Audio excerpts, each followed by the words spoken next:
We'll be bringing you all the latest from the forum in St. Petersburg, as well as expert analysis right throughout the day, right here on RT International.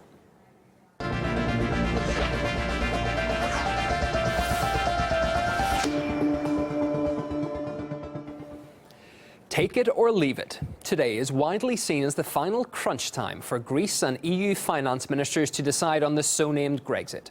And while some leaders engage in a war of words, our Europe correspondent looks at how others are preparing for a new reality. Time is fast running out for Greece finding a deal with its creditors. The most recent statement from the Greek central bank said that if the country doesn't receive around 7 billion euros worth of bailout money, well, they're just not going to be able to pay the 1.6 billion that they need to give to the International Monetary Fund by the end of this month. Well, Alexis Tsipras, the far-left Greek Prime Minister, hasn't been holding back. He's been slamming the country's creditors with some of his toughest rhetoric to date. Ότι είναι και το δελτανιτά αυτό το ταμείο που δεν έπεσε σήμερα στην Ελλάδα, είναι 5 χρόνια εδώ. Το πιθανότερο είναι πως εξυπηρετεί πολιτικές σκοπιμότητες, καθώς και ένα πολιτικό σχέδιο για την ταπείνωση όχι μόνο της ελληνικής κυβέρνησης. In what is an increasingly bitter war of words, we've heard from the European Commission President Jean-Claude Juncker, who said that Alexis Tsipras just isn't representing correctly the messages coming from the EU to the Greek Parliament. However, on the other side, the Greek Finance Minister, Yanis Varoufakis, has said, well, all of that misunderstanding and misrepresentation is on the European Union side. While the German Chancellor Angela Merkel has said that there's no sign of an easing in the deadlock between Greece and its creditors. Erstens gibt es leider wenig Neues zu berichten, deshalb. Meanwhile, in the rest of Europe, there's a growing feeling that a so-called Grexit is now just not a possibility, but a conceivable reality. In fact, some countries have taken strides to make sure that they have contingency plans firmly in place. And the British government has confirmed that it's stepping up planning for what it perceives as serious economic risks that are posed by Greece defaulting and potentially exiting the Eurozone. Well, as this all-important meeting unfolds, I'll be bringing you all of the latest right here on RT International. Peter Oliver reporting, well, a deal can only be reached if Greece backs down, but judging by what all parties are saying, a compromise seems unlikely. If Athens doesn't have the money to pay up by the next deadline, which is in less than a fortnight's time, it would have to default. In order to keep afloat, the Greek government could get a new currency or return to their old one, the drachma, which of course will mean abandoning the euro. And for the first time, the Greek central bank has come clean that it's considering another option, and that is to say goodbye to the EU.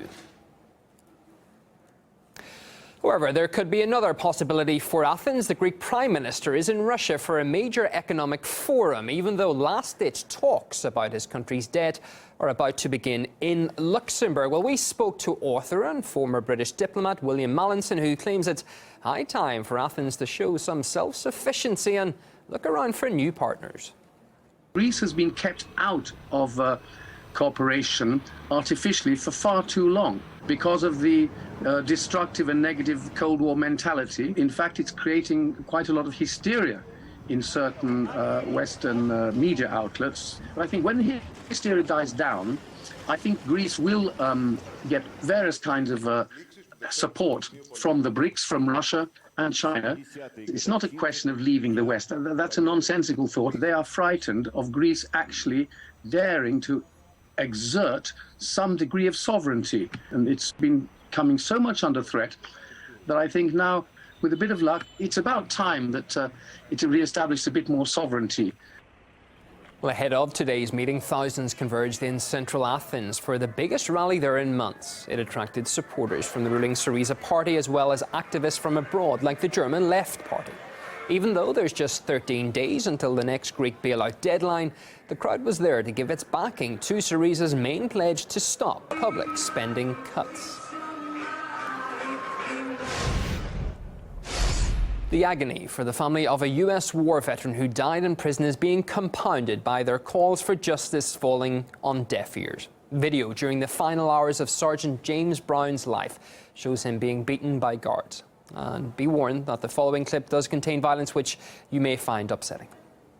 I'm choking on my blood! Look at it! I can't breathe.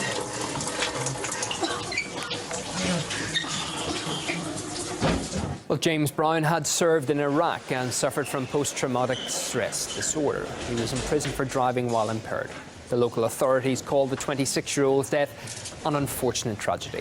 But James's mother insists her son tried to warn guards about his health problems, but no one listened.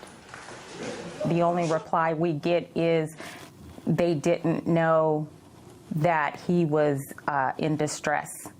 You could absolutely see that he was in distress. You could see that he was having problems breathing. And why they didn't give him any care, I don't have a clue. Absolutely nothing has been done to any of those men in that tape or the nurse that administered the injection to my son that he was not aware of. My problem is that it happened to a soldier on U.S. soil, and nothing seems to be being done about it, or they are not being held accountable for it. Earlier this month, video emerged of another unprovoked assault of a detainee by guards. It shows an arrested woman being manhandled and beaten by deputies. The mother of James Brown told us her family has now launched a nationwide campaign against guards' brutality. We have started a campaign called Justice for Sergeant James Brown, where we are reaching out to our congressmen and our senators, Department of Justice, so that El Paso can be looked into, because he is not the first. It has happened prior to him and it's happened after him. So we are campaigning so that we can bring about a change in our nation for soldiers and hopefully anybody else that has to be incarcerated. Well, meanwhile, 2 corrections officers have been charged with beating an inmate in a facility in Florida. The guards are also accused of lying to investigators about the assault. And with other cases believed to be emerging, we will keep you fully up to date with developments there right here on RT International. On the way, a senior U.S. official reveals Washington can't find enough trustworthy recruits among Syria's rebels to fight Islamic State. We'll bring you more on that after the break.